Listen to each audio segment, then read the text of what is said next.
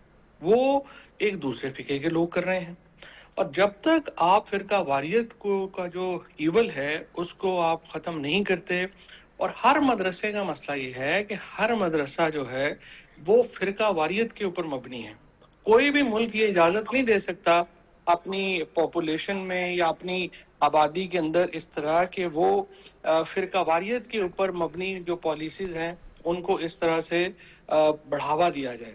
یہ 80 کی دہائی میں ایک سلسلہ شروع ہوا اور اب یہ سلسلہ ختم ہونے میں نہیں آ رہا، اور یہ ایک بڑا انفارچونیٹ ہے۔ نہیں، اس بالکل ایک انفارچونیٹ انسیڈنٹ ہے۔ مولانا ادریس کی شہادت ایک بہت اندوناک واقعہ ہے، جو یو آئی ایف کے بہت ہی سینئر رہنما تھے وہ، اور ان کی شہادت ہے۔ اس پہ مختلف کلیمز ہیں۔ جاوید چودھری صاحب یہ دعویٰ کر رہے ہیں کہ انہوں نے چونکہ ایک تقریر کی تھی فیلڈ مارشل صاحب کے حق میں، انہوں نے کہا تھا کہ انہوں نے ہرایا ہے اور خارجیوں کے خلاف انہوں نے جو کامیابی حاصل کی ہے اس وجہ سے ان کو ٹارگٹ کیا گیا ہے۔ تو سر، پر یہ تو ایک سیکٹیرین اینگل نہیں ہوا نا، یہ تو ایک انٹرنیشنل ایک جو ایک پاکستان کے خلاف سازشیں ہو رہی ہیں اس حوالے سے سارے معاملات ہیں۔ نہیں ہے تو ظاہر ہے کہ اس کا جو انڈیا ہے، افغانستان ہے، وہ تو اس میں ملوث ہے پوری طرح، اس میں تو کوئی شبہ نہیں ہے، لیکن اس کی جو جینیسس ہے وہ فرقہ واریت کے اوپر مبنی ہے، اور اس کا جو تمام تر اس وقت جو آپ سمجھیے کہ عمل ہے، جو اس میں ملوث لوگ ہیں جو آپ کو سامنے نظر آتے ہیں، وہ سارے کے سارے مدرسوں کے اسٹوڈنٹس ہیں، ٹھیک ہے نا؟ یا تو وہ نہ ہوں، ایسا تو نہیں ہے، ساروں کے سارے انسیڈنٹ جو ہیں ان میں مدرسوں کے اسٹوڈنٹس جو ہیں وہ ملوث ہیں، اور آپ کے سامنے ہے کہ جو تعلیم وہ دے رہے ہیں، جب تک آپ ریاست اس ایک بنیادی مدعے سے ہاتھ نہیں اٹھاتی تو جو بین الاقوامی ایجنسیز ہیں جو پاکستان کے خلاف ہیں ان کو تو پھر آپ چارہ آپ دے رہے ہیں۔ صحیح، بہرحال یہ آپ کا موقف ہے اس پہ ناظرین، یہ فواد چودھری صاحب کا موقف ہے، لیکن اس میں دوسرا نیریٹو بھی ہم اس کی طرف نہیں جانا چاہیں گے۔ لیکن فواد صاحب یہ بتائیے گا، ایک سوال ہے اس وقت پاکستان تحریک انصاف کے حوالے سے، آج اسلام آباد ہائی کورٹ میں ایک اور پٹیشن ڈال دی گئی ہے بانی پی ٹی آئی کی جو قید تنہائی ہے اس کے خلاف۔ پرسوں ہم نے دیکھا، بلکہ پیر کے روز جو ہے جو عظمیٰ صاحبہ ہیں عمران خان صاحب کی ہمشیرہ، انہوں نے وہی میڈیکل بیسس پہ پٹیشن ڈالی ہے کہ ان کے جو بھائی ان تک جو ہے میڈیکل ایکسیس نہیں مل رہی ہے۔ اب یہ کورٹس کے اندر میٹر ہے۔ پھر پچھلے ہفتے کی خبر یہ آئی کہ اسلام آباد ہائی کورٹ نے جو ہے وہ بنیادی جو مطلب سسپینشن کی جو سینٹنس کی جو درخواست تھی اس کو ہی رد کر دیا، اور کہا پہلے ہم مین اپیل پہ فیصلہ کریں گے۔ تو اب پاکستان تحریک انصاف کے پاس آپشنز کیا ہیں؟ میڈیکل ایکسیس، وہ کورٹ یہی کہتی ہے کہ مینڈیٹ جو ہے وہ گورنمنٹ یا جو بھی جو بورڈ جو بنا ہوا ہے، میڈیکل بورڈ بنا ہوا ہے، اس میں ایک الشفا اسپتال کے لیے ایک معاملہ ہے، ڈاکٹر ہیں وہ آ کے وہ دیکھ رہے ہیں، تو وہی سارے میٹر کو جو ہے ایڈجوڈیکیٹ کریں گے، میٹر کو دیکھ گے۔ تو اس وقت تحریک انصاف کے پاس کیا وہ بند گلی میں ہے یا اس کے پاس کوئی اور آپشنز بھی ہیں آؤٹ آف دا کورٹ؟ ان کو سچی بات ہے کہ کوئی سمجھ نہیں آ رہی کہ ہم نے کرنا کیا۔ وہ بات کرتے ہیں، وہ سمجھتے ہیں کہ ہم نے اس کو جو ہے وہ آگے جانا ہے، لیکن دوسری طرف حکومت سمجھتی ہے کہ جب تک کوئی پریشر نہیں ہے تو ہم کیوں بات کریں۔ تو اس لیے یہ مسئلہ ہے جس میں کیچ 22 میں یہ پھنسے ہوں۔ صحیح۔ اچھا فواد صاحب یہ بتائیے گا، تو بانی پی ٹی آئی کے حوالے سے کوئی آپ کو نظر آ رہا ہے صورتحال آگے ان کی کوئی رہائی کے حوالے سے؟ اس وقت تو نظر نہیں آ رہا۔ ایک تو عمران خان بڑے اتنے ہیں کہ ان کو ریلیز کرنا جو ہے وہ حکومت اور موجودہ نظام سمجھتا ہے کہ ہمارے لیے خطرہ ہے، اور دوسری طرف پی ٹی آئی کو اتنا بڑا چیلنج جو ہے وہ کرنی دے نہیں پا رہی، لہٰذا ایک ایسی صورتحال ہے جس میں اسٹیٹس کو ہی جو ہے وہ برقرار رہتا نظر آ رہا ہے۔ فواد صاحب یہ بتائیے گا، آپ سے آخری میں سوال اس حوالے سے کرنا چاہوں گا، کچھ پچھلے ہفتے بلکہ پچھلے دنوں میں ایک افواہیں چلی ہیں 18ویں ترمیم کو رول بیک کرنے کی، اور کہیں وہ زرداری صاحب کو ہٹانے کی بھی خبریں چل رہی تھیں، لیکن کل ہم نے دیکھا اسلام آباد میں انہوں نے اعزازی جو سویلین ایوارڈز ہیں وہ بانٹے ہیں، دیے ہیں as a president of Pakistan. So is this place secure in the given context, یا آپ کو لگتا ہے کہ افواہوں میں دم ہے، یا یہ افواہیں دم توڑ جائیں گی آگے جا کے؟ جی فواد صاحب، ہلو، اوکے، فواد صاحب سے ہمارا رابطہ بھی اوکے، فواد صاحب ہمیں بیچ میں ہی چھوڑ کے چلے گئے، بہرحال ان کو کہیں اور جانا ہوگا۔ بہت شکریہ آپ کا فواد چودھری صاحب، آپ نے ہمیں وقت دیا۔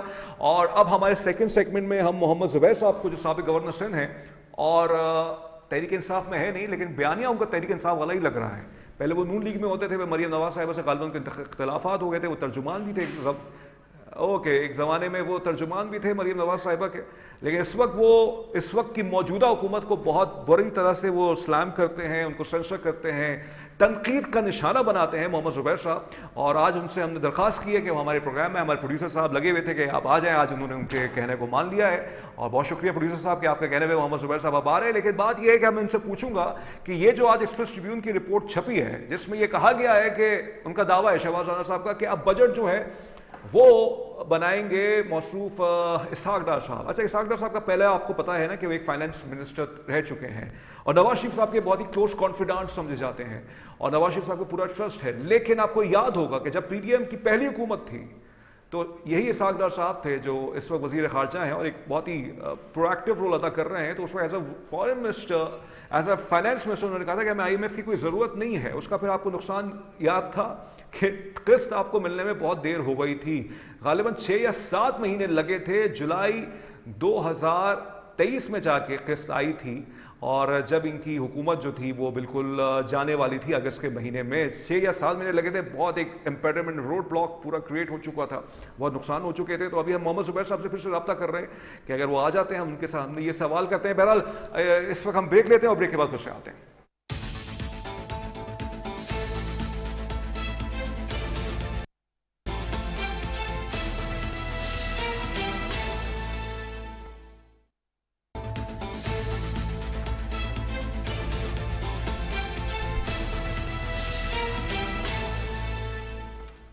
بریک کے بعد خوش آمدید. اور ہمارے ساتھ دوسرے مہمان موجود ہیں، سینئر سیاستدان ہیں، سابق گورنر سندھ رہ چکے ہیں، بلکہ وہ اب آنے والے ہیں اور ان سے ہم بات کریں گے. محمد زبیر صاحب وہ ہمیں جوائن کرنے والے ہیں، اس کے سامنے کچھ سوالات مجھے رکھنے ہیں، ملکی سیاست پہ کچھ سوالات رکھنے ہیں، ملکی معیشت پہ کچھ سوالات رکھنے ہیں، اور یہ پوچھنا ہے کہ کیا حکومت جو ہے ایک عوام فرینڈلی بجٹ دینے کے لیے تیار ہے یا عوام کو اور مشکلات جو ہیں وہ ہمیں دیکھنی ہوں گی. ساتھ ساتھ ان کا کیا مستقبل ہے، فیوچر ہے، کس پارٹی کو وہ جوائن کرنے جا رہے ہیں، ان سے ہم پوچھیں گے.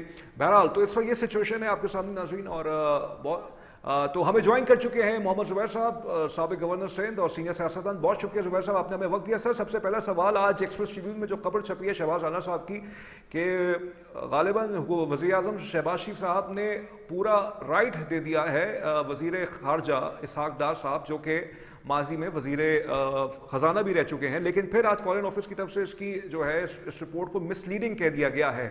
آپ کو کیا لگتا ہے، کیا افسانہ ہے، کیا سچ ہے؟ اس میں ظاہر حقیقت تو ہے، وہ ظاہر خبر.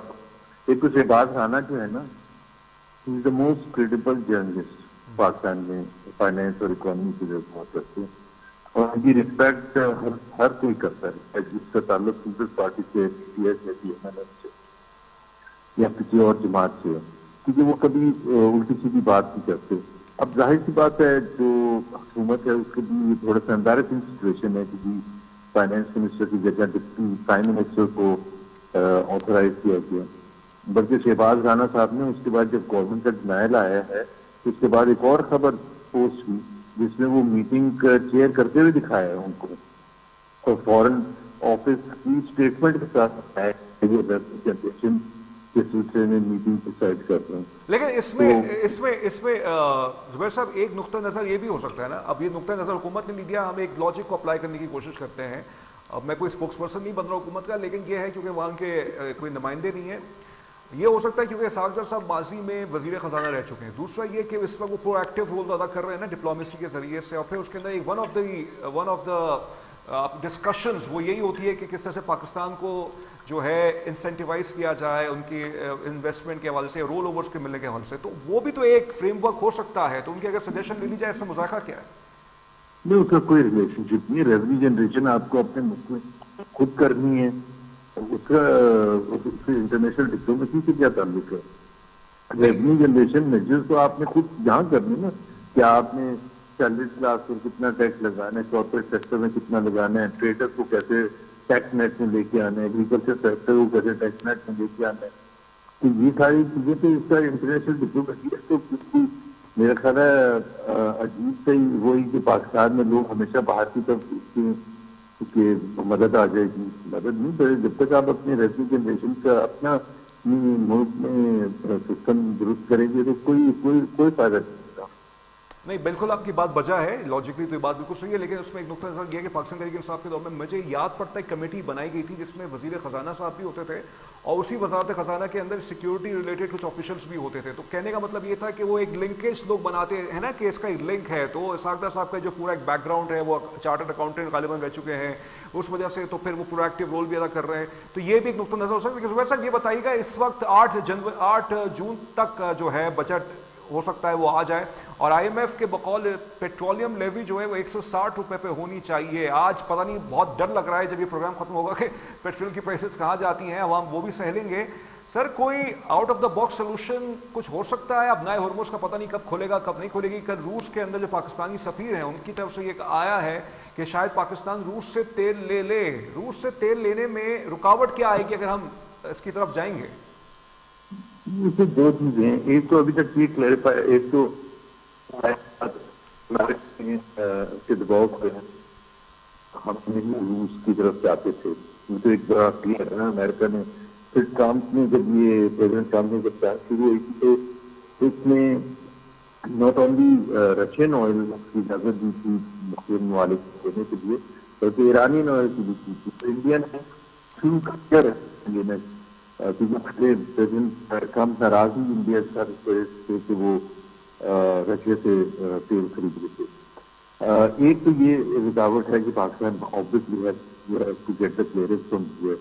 دوسرا یہ ہے کہ رشین آئل یہاں آ کے کیا وہ ریفائن بھی ہو سکتا ہے، ہمارے پاس وہ کیپیسٹی ہے، اس قسم کی ریفائنریز ہیں یا نہیں ہے. آئی ایم ناٹ سوچنگ ان میں تضاد خطرے ہیں. تو آبویسلی پاکستان ہے to find a best way کہ کسی نہ کسی طرح سے تیل جہاں سے خریدا جائے. تو تیسری بات جو ہے بڑی امپورٹنٹ ہے پاکستان کے لیے کہ پاکستان کی جو پریزنٹ سورسز ہیں تیل لینے کے، وہ مثال کے طور پر سعودی عربیہ سے بہت کم زیادہ تیل لیتے ہیں. وہاں ہمیں کریڈٹ فیسلٹی بھی سعودی عربیہ دیتی ہے پیمنٹ سے اگینسٹ. تو ہم اپنے جو سب سے کلوزسٹ ہمارے الائز ہیں ان کو ناراض، وہ پھر اگر ہم وہاں پہنچ جائیں گے رشیا میں تو پھر سعودی عربیہ کس کو بیچے گا. Interesting, very interesting. بالکل یہ بھی ایک آگے سچویشن ایوالو ہو سکتی ہے. زبیر صاحب یہ بتائیے گا، یہ بہت ہی اب ایک سوال یہاں پہ پیدا ہوتا ہے کہ یہ پرسوں منسٹری آف فائنانس کی طرف سے جو ایک رپورٹ آئی ہے کہ پاکستان کی جو حکومت ہے پچھلے 1 سال کے اندر سب سے زیادہ جو اس نے ٹیکس کلیکشن کی ہے پیٹرولیم لیوی کے ذریعے سے کی ہے، اور تنخواہ اور دوسرا کارپوریٹ سیکٹر سے، اور پھر تیسرا صوبوں نے جو سرپلس دیا. یہ 3 غالباً 2 یا 3 ہی اس طرح کے نکات ہے. اگر ہم ہی غریب عوامی، کیونکہ پیٹرول تو ہر آدمی استعمال کرتا ہے اس ملک کے اندر، تو اور ایف بی آر کا جو ٹیکس ٹارگیٹ اسی سے پورا ہو رہا ہے تو حکومت کے لیے تو بہترین سودا ہے یہ پیٹرولیم پرائسز سے لینے کی. اوکے زبیر صاحب بھی بیچ میں ہمیں چھوڑ کے چلے گئے، ہو سکتا ہے ان سے پھر سے رابطہ کرنے کی کوشش کرتے ہیں، اگر وہ آ جاتے ہیں تو ٹھیک ہے، ورنہ خدا حافظ ان کو بھی. اوکے بہرحال تو یہی ہوتا ہے ہمارے پروگرام میں، کمٹمنٹ کر لی جاتی ہے آنے کی، لیکن پھر وہ رات کے 10:30 بج رہے ہوتے ہیں نا 10 تو نیند زیادہ آ جاتی ہے لیکن یہ صحیح بات نہیں ہے. اب جب آپ کمٹمنٹ کرتے ہیں تو پلیز آپ اپنی ٹائم پہ اسٹے کیا کریں. انشاءاللہ آپ کو پھر سے ہم موقع دیں گے کیونکہ آپ لوگ جو ہیں ہمارے ملک کے بڑے سیاستدان ہیں، ہمارے پروگرام کی زینت ہیں. اب تو ہمیں سہنا تو پڑے گا آپ کی یہ ساری باتیں. اب آ جاتے ہیں یہ ایک پنکی انمول، پرسوں میں نے انٹرو مارا تھا انمول، تو اس کے بعد جو ہے آپ سمجھے ہوں گے کہ اسی موضوع پہ بات کروں گا، لیکن جو اس دن اس موضوع پہ بات نہیں کرنی تھی کیونکہ وہ ایک ڈیولپنگ سٹوری تھی اور آج اس کی ساری ڈیٹیلز اب آ چکی ہیں. آج کی خبر یہ کہ پنکی صاحبہ کو کڈنی میں گردے کے پاس درد ہوا ہے اور وہ ہسپتال گئی تھی. ان کو کہا کہ اور انہوں نے یہ بھی کہا کہ ان کو جو ہے استھما بھی رہا ہے، دم کا بھی ان کو مرض لاحق رہا ہے. پرسوں ان کو جوڈیشل ریمانڈ میں ان کو جو ہے دے دیا گیا تھا. مبینہ جو ڈرگ ڈیلر ہے، یہ میں ان کو ڈرگ ڈیلر نہیں کہوں گا، مبینہ کہوں گا، یہ میری صحافتی ذمہ داری ہے. جب تک once person should be considered innocent until he is or she is proven guilty. بہرحال یہ ہماری ذمہ دارانہ صحافت ہے، ہم اس میں بات کرنا چاہیں گے. لیکن اطلاع یہ ہے کہ 4 یا 3 مئی کو کچھ باخبر صحافی یہ بات کرتے ہیں کہ ان کی گرفتاری ہو گئی تھی اور 11 مئی کو ان کی گرفتاری کو ظاہر کیا گیا، یا 12 مئی کو ہے. 9 روز کا کیا وقفہ تھا بھائی، یہ سمجھ سے باہر ہے بات. اب یہ کچھ معمہ ہیں پاکستان کے اندر. تو یہ کون صاحبہ ہیں؟ پنکی انمول صاحبہ پہ ان کی کچھ مبینہ آڈیو لیکس آتی ہیں جس میں وہ کہتی ہیں کہ میرا کوئی بال جو ہے وہ نہیں کر سکتا اور مجھے کوئی پکڑ نہیں سکتا، مجھے کوئی جو ہے زندان میں نہیں ڈال سکتا، کوئی قید زندان نہیں کر سکتا، کوئی مجھے جو ہے قید نہیں کر سکتا، اس طرح کی ان کی ایک. اور پھر ایک اور کنٹروورسی، جب وہ کورٹ میں پیش ہوئی تو ہینڈ کف نہیں تھی، ان کے ہاتھوں میں ہتھ کڑی نہیں تھی. اس میں ایک رائے ہے، اس پہ ایک رائے یہ ہے، میں آپ کے سامنے ایک رائے پیش کرنا چاہتا ہوں کہ پاکستان کا جو ایک CRPC ہے، غالباً کرمنل پروسیجر کوڈ جو ہے، وہ یہ بات کہتا ہے کہ ایک جو خاتون قیدی ہو، کوئی بھی ہو، اور 3 سال سے زیادہ جو ہے اگر ان کا کوئی آفینس نہیں ہوتا، یہ بھی ایک رائے ہے، تو ان کو ہتھ کڑی نہیں لگائی جائے گی. تو لیکن ایک رائے یہ بھی ہے کہ نہیں، پاکستان میں ایسے بہت سے مثالیں موجود ہیں کہ نئے لوگوں، معصوم لوگوں کو ہی ہتھ کڑیاں یہاں پہ لگائی گئی ہیں، غالباً صحافیوں کو بھی لگائی گئی ہیں، اساتذہ کو لگائی گئی ہے. بہرحال ہمیں جوائن کر چکے ہیں K21 کے چیف رپورٹر اسد زیدی صاحب، ان سے پوری تفصیل پوچھیں گے اس کیس کا کیا ہے نکات، کیا ہے آگے کی انویسٹیگیشن کے حوالے سے، اور کیا اس کے اندر مزید گتھیاں سلجھی ہیں یا اور جو ہیں وہ خراب ہوتی جا رہی ہیں، گتھیاں جو ہیں اور کمپلیکیٹڈ ہوتی جا رہی ہیں. بہت شکریہ اسد صاحب، یہ بتائیے گا کیا ڈیولپمنٹس ہیں؟ جی دیکھیں، سب سے پہلے میں پنکی کا تعارف کراتا جاؤں. ملزمہ پنکی کا اصل انمول بتایا جاتا ہے. ایک چھوٹی سی ہسٹری ہے. ایک جانب تو یہ کوئین بتائی جاتی ہیں، منشیات کے حوالے سے ہیروئن کی کوئین کے نام سے متعارف ہوئی، لیکن ان کا اصل نام انمول بتایا جاتا ہے. انمول جو ہے، ان کی تعلیم گرلز اسکول سراغ بورڈ سے انہوں نے حاصل کی ہے. 2006 میں لاہور شفٹ ہوتی ہیں. پھر ان کی ملاقات وہاں پر ایک خاتون سے ہوتی ہے، اور اسی طریقے سے ان کا سلسلہ بڑھتا ہے. ان کو اداکاری کا شوق ہوتا ہے، اور پھر یہ آہستہ آہستہ اسی اداکاری کے شوق سے مختلف افراد سے ملتے ایک بڑے نیٹ ورک کا حصہ بن جاتی ہیں، جس میں ان کے سابقہ شوہر بھی ان کے ساتھ رہے. اور پھر یہ گروپ کراچی میں آ کر ایک بہت نامی گرامی کے نام سے مشہور ہوتا ہے. ان کے تانے بانے جہاں ایک جانب کراچی میں ہے، وہاں پر لاہور میں، پنجاب میں خصوصی طور پہ لاہور میں ان کا جو ہے نام اسی طرح گونجتا ہے جس طرح کراچی میں جب ان کو گرفتار کیا گیا. اچھا، لیکن اسد بھائی، اسد صاحب یہ بتائیے گا، 4 مئی کو ان کی گرفتاری ہوتی ہے، کچھ لوگ یہ اطلاع کر دے رہے ہیں، کچھ باخبر صحافی، پھر ان کی 12 مئی کو گرفتاری ظاہر کی جا رہی ہے، کیا وجہ ہے اس کی؟ جی دیکھیے، سب سے پہلے تو گرفتاری 4 دن تو ریکوری کا ایک پیریڈ تھا. اس سے پہلے ان کو گرفتار کر لیا گیا تھا، لیکن پھر گرفتاری 4 روز بعد ظاہر کی گئی. دیکھیے، جو انکشافات آج سامنے آئے ہیں اس میں سب سے اہم انکشافات ان کے تعلقات کے ہیں.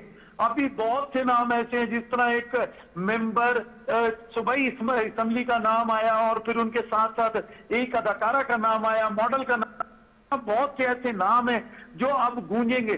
دیکھیے تزمین، سب سے اہم بات یہ ہے کہ کراچی شہر چلنے والے اس ریکٹ پر اس سے پہلے جب بھی کارروائی کی گئی تو پھر رپورٹ میں یہ بھی کہا گیا ہے کبھی 10 ملین یعنی 1 کروڑ روپے، اور کبھی پھر 2 سے 2.5 کروڑ روپے لے کر چھوڑ دیا گیا. ناموں میں ان کے بھائیوں کے نام بھی شامل ہیں. اور ساتھ ہی ساتھ میں آپ کو یہ بھی بتاتا چلوں، جو سب سے کہ ساؤتھ میں ان کا نیٹ ورک چلتا تھا، یعنی کہ کلفٹن کے جو ایریاز ہیں، ساحل تھانہ، درخشاں تھانہ، یہ جو تھانے ہیں اس میں ڈیفنس تھانہ، وہاں ان کے نام کی گونج تھی. لیکن اس گونج کے پیچھے کیا ایسا راز تھا کہ سالہ سال سے افسران کی تعیناتی ساؤتھ زون میں ہونے کے باوجود تھانوں کی انٹیلیجنس فیلئر کیوں تھی، جو ان کی انٹیلیجنس اچھا اسد زیدی صاحب، یہ تو چلیے، یہ تو پاکستان کا یہ تو ایک مطلب نظر آتا ہے ہمارے ملک میں اندر اس طرح کے معاملات ایک ہوتے ہیں. یہ ایک تاریخ ہے اس حوالے سے. اس میں کہا جاتا ہے بہت بڑا نیٹ ورک ہے ان کا. پتہ نہیں خود ان کی جو مبینہ آڈیو جو لیک ہوئی تھی اس کے اندر بھی انہوں نے اس طرح کی باتیں کی تھی کہ پتہ نہیں کتنے افسران آئے چلے گئے. اب پتہ نہیں وہ کس کو حوالہ کر رہے تھے. اب مجھے یہ بتائیے گا، کچھ اطلاعات ہیں آپ کے پاس کون کون سی بڑی شخصیات، یہ مین سوال ہے، چاہے وہ سیاسی شخصیات ہوں یا شوبز انڈسٹری سے ہوں یا کوئی بھی ہو، کوئی سرکاری افسر ہو، کچھ ہے اطلاعات کہ کون کون لوگ، اگر آپ نام نہ لینا چاہیں، کیا یہ نام آگے آئیں گے اس طرح کے کہ ان کے تعلق رہا ہے ان سے؟ جی دیکھیے، آج نام بہت سے سامنے آئے ہیں جن کا میں نے کیا. دیکھیے، کیونکہ ابھی جو تفتیش ہے اس کا عمل جاری ہے، اور جو ٹھہرانا تب تک ممکن نہیں جب تک ان پر قصور ثابت نہ ہو جائے. ابھی ابتدائی تفتیش ہے، اس میں قومی اسمبلی کے ممبر کے نام لے رہی ہیں. وہ صوبائی اسمبلی کے ایک برملہ نام لیا گیا، ان کی مسز کا نام لیا گیا، اور یہ بھی ان کی جانب سے کہا گیا کہ ان کے اوپر 5 لاکھ